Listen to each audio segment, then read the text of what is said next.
नमस्कार रेणुका बेंगली रसोईते आपनादेरके आरेकबार स्वागत। आज के आमी बानाबो फुलकपिर कचड़ी। फुलकपिर कचड़ी बानानोर जोन्नो की सामग्री लागे आमी एखाने निये नियेछि आपनादेरके देखिए दिচ্ছি। এই দেখুন ফুলকপির কচড়ি বানানোর জন্য আমি এখানে নিয়েছি 250 গ্রাম আটা, গমের আটা, আর নিয়েছি আমি সুজি, অল্প সুজি, আর নিয়েছি একটা ছোট মতো একটা ফুলকপি পিস পিস করে কেটে নিয়েছি, আর কাঁচা লঙ্কা, আর নিয়েছি কসুরি মেথি, ধনেপাতা, আদা কুচি, আর কালো জিরে আর জোয়ান। কালো জিরে জোয়ান নিয়েছি আটার সঙ্গে মাখানোর জন্য। এবার আমি আটাটা মাখবো।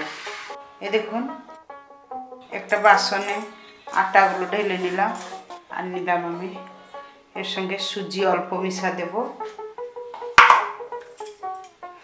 আর দেব আমি কসুরি মেথি,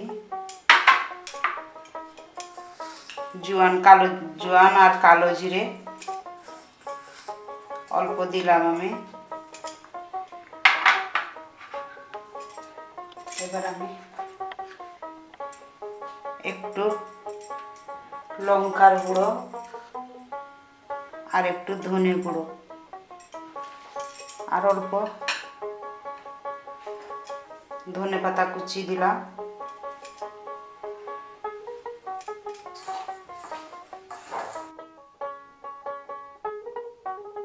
দিয়ে আমি দেব রিফাইন তেল, এটা রাইস ব্রান রিফাইন তেল। এটা কচড়িটা মচমচে হওয়ার জন্য করার জন্য আমি রিফাইন তেল দিলাম, ময়াম দিলাম। আপনারা চাইলে ঘিও দিতে পারেন।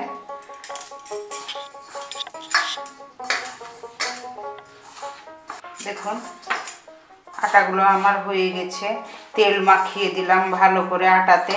এই দেখুন আটাগুলো মুঠো হয়ে যাচ্ছে। এবার জানবেন যে আটাগুলো যদি মুঠো হয়ে যায়, এবার জানবেন আমার ভালো ময়ামটা ভালো মাখানো হয়েছে। এবার আমি জল দিয়ে মাখবো। এবার আমি অল্প অল্প জল দিয়ে আটাটাকে একটা গোলা বানাবো।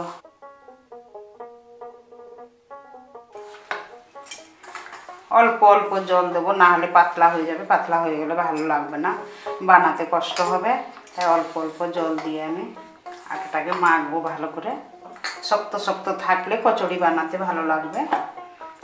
দেখুন আমার আটাটা মাখানো হয়ে গেল। এবার আমি একটু অল্প তেল দিয়ে ঢাকা দিয়ে রেখে দেবো। তেল মাখিয়ে দিলাম। এবার আমি একটা বাসন ঢাকা দিয়ে, একটা প্লেট ঢাকা দিয়ে আটাটাকে সরিয়ে দেব।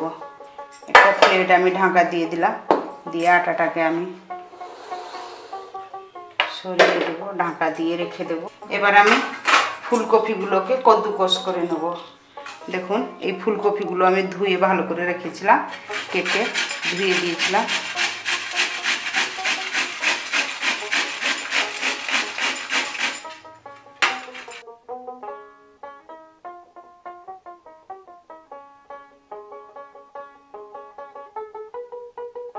কি সুন্দর ফুলকপিগুলো আমার কদ্দুকস হয়ে যাচ্ছে। দেখুন এইভাবে আমি সব ফুলকপিগুলোকে কদ্দুকস করে নেব, তারপর আমি কচড়ি বানানো প্রসেস দেখাবো। এবার আমি গ্যাসটা জ্বালবো। গ্যাসটা জ্বালিয়ে আমি কড়াই চাপাবো রান্না করার জন্য, এগুলো ফুলকপিগুলো ভাজার জন্য। এই দেখুন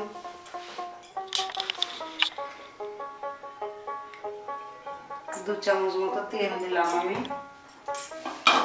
আগের থেকে তেল দিয়ে রেখেছিলাম, আর অল্প একটু দিলাম। কড়াইটা গরম করার জন্য রাখলাম। গরম হয়ে গেছে, আমি একটু হিং দিলাম।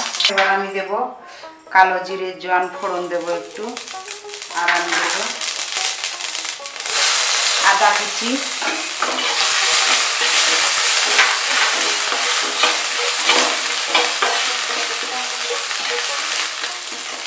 আর দেবো আমি কাঁচা লঙ্কা, ছোটো ছোটো করে কেটে রেখেছিলাম কাঁচা লঙ্কা। এবার আমি কদ্দুকস করে রাখা ফুলকপিগুলো দিয়ে দেব।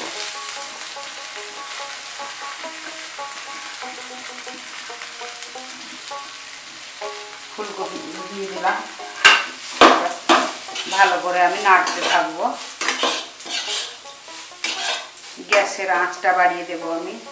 এবার দিলাম আমি স্বাদ মতো নুন, পরিমাণ মতো হলুদ আধা চামচ, আর দিলাম 1 চামচ ধনে পাউডার,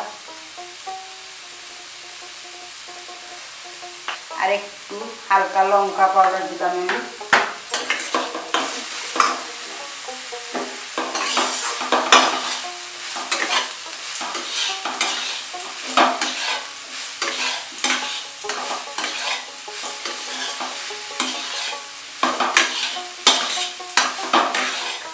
এবার আমি 2 মিনিটের মতো ঢাকা দিয়ে দেবো। আমি ঢাকা দিয়ে দিলাম যাতে ফুলকপিগুলো ভালো করে সিদ্ধ হয়ে যায়। এবার আমি আমার 2 মিনিট হয়ে গেছে। আমি ঢাকা খুলে একটু নেড়ে নেব ভালো করে। জল বেরোচ্ছে।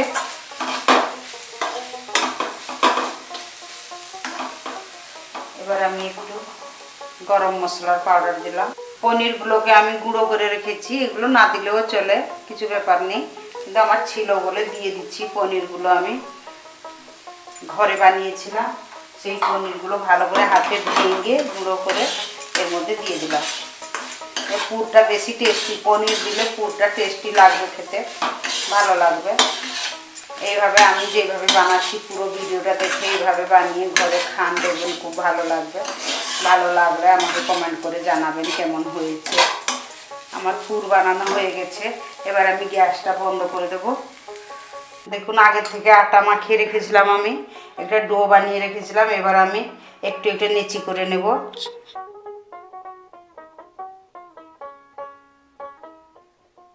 এবার আমি ছোট ছোট বাটির মতো বানিয়ে নেব এগুলোকে।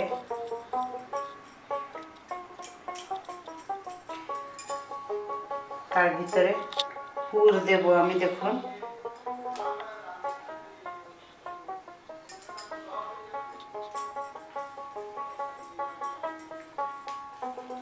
ভালো করে মুখটাকে বন্ধ করে দেবো। এবার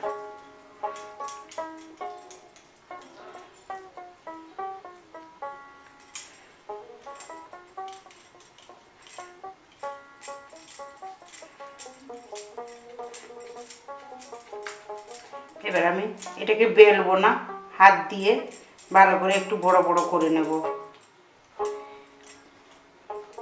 একটু তেল হাত করে নেব আমি, মাঝে মাঝে একটু তেল হাত করে নেব। তেল হাত করে নিলে আর হাতে আটাগুলো লাগবে না।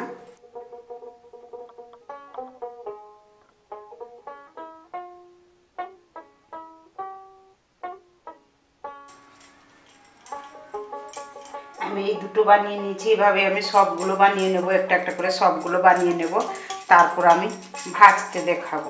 কচুরিগুলোতে আমি সবগুলো পুর ভরে নিয়েছি। এবার আমি এইগুলোকে তেলে ভাজবো। গ্যাসটা জ্বালিয়ে আমি কড়াই চাপিয়ে দিলাম। কড়াইতে আমি তেল দেব ভাজার মতো। এবার আমার তেল গরম হয়ে গেছে, গ্যাসের আঁচটা আমি কমিয়ে দিয়েছি। এবার একটা একটা করে কচুরিগুলো ভাজতে দেব। দেখুন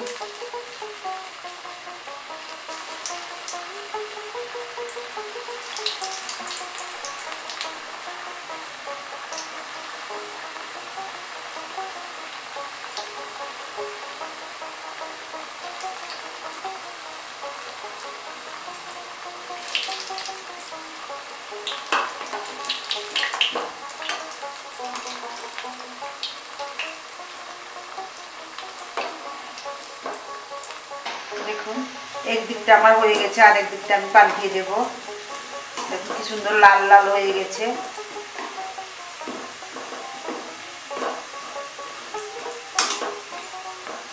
একটু হালকা আঁচ কম করে দিয়েছি, হালকা আঁচে হলে ভালো হবে, ভেতর অবধি সিদ্ধ হয়ে যাবে ভালো করে। এবার আমার হয়ে গেছে কচুরিগুলো। এইভাবে আমি সবগুলো ভেজে নেব একটা একটা করে।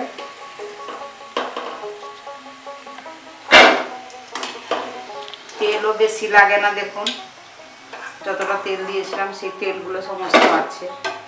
অল্প তেল লাগে কচুরিতে, ময়াম দেওয়া থাকে তাই জন্য অল্প তেল লাগে।